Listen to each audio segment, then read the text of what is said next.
Thank you, Madam Speaker. I rise today in support of Congresswoman Hinson's bill, the Protecting American Industry and Labor from International Trade Crimes Act. Today, Chinese companies habitually violate U.S. trade laws.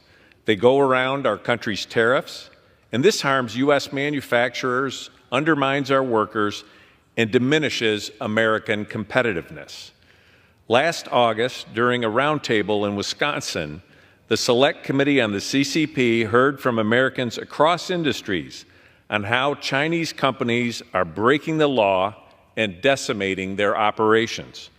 It is clear from these testimonies that the civil penalties rarely imposed on companies caught circumventing U.S. trade laws were not enough to stop CCP-sponsored trade fraud. Ranking Member Krishnamurthy, Congresswoman Hinson, and the bipartisan members of the Select Committee recommended last year that Congress pass legislation to criminally enforce trade crimes as a true deterrent to the CCP's coordinated economic coercion.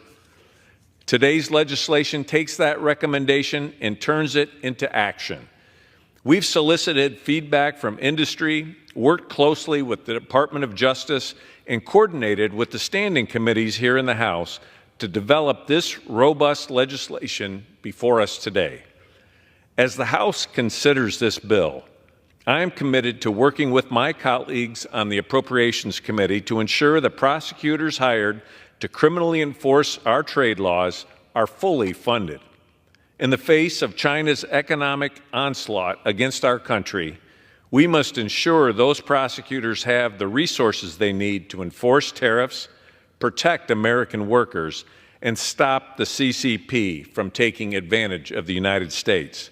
Thank you again to Ranking Member Krishnamurthy and also to Representative Hinson for their leadership and for working with committee staff on this key bill.